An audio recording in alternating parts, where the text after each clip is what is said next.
Районда әдәбият йылын жеңіл кул белән Татарстан Республикасының атказанган мәдәният хезмәткәре шагыйрә Сәкинә Хәйруллина башлап җибәрде. Моңа кадәр шагыйрәнең 2 китабы дөнья күргән иде.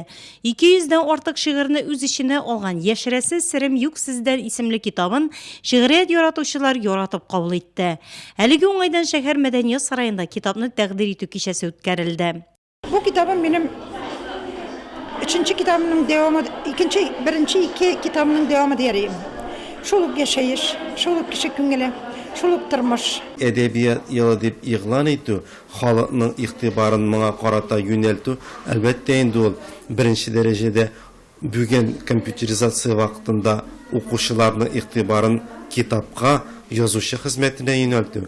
Пластилинны яңгырны исә Маргарита Литта яудырды. Шагыйрәнең шул исемдәге тәүге китабы укучылар хузурына тапшырылды. Китап Нурлат районының үзәкләштерелгән китапханәләр системасы булышлыгы белән дөнья күрде. Пластилиновый дождь это Пластилинны яңгыр минем бер шигыремнең исеме.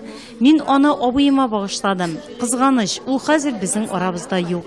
Ел ахырында исә җирле шагыйрь Россия Федерациясе һәм Татарстан Республикасының журналистлар берлеге әгъзасы, республика бәйгеләре лауреаты Валентин Бурайкинның китабы нәшер ителде.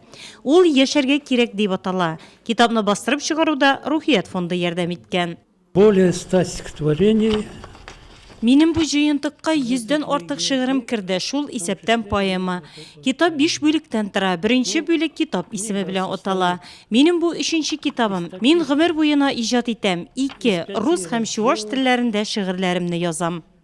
Валентин Бурайкин шигърияте киң кырлы. Китапта авторның фәлсәфи уйланулары, дуслык, тугрылык темасы, мәхәббәт лирикасы, туган илгә, кеше ватанга ярату хисе белән суарылган шигырьләре киң урын алган. Бөек җиңүнең 70 еллыгына атап язылган поэмасы аеруча тирән кичерешләр белән иҗат ителгән. Я как человек. Мин сугышчы баласы буларак бөек җиңүнең 70 еллыгына үз бүләгемне әзерләргә булдым. 5 көн һәм төн дәвамында яздым.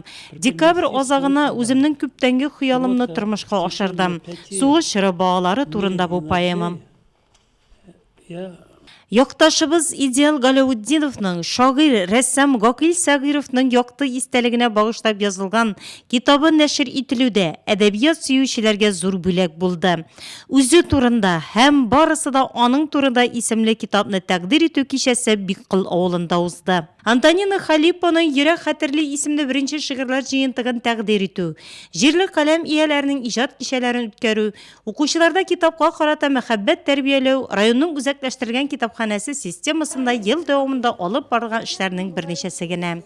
Киләсе елда китапханә фонды яңа китаплар белән тагын да баетылыр дип көтелә. Әдәбият елына нәтиҗә ясап әйткәндә, үзәкләштерелгән китапханәләр системасы быел Мәдәният министрлыгының грантын отты. Ул мәгълүмати потенциал китапханәнең китапханә фонды дип атала. Без аның ярдәмендә 150 мең сумлык яңа китаплар алып, китапханә фондын тулыландырачакбыз. Әдәбият елы тәмамланды. Алда кино елы.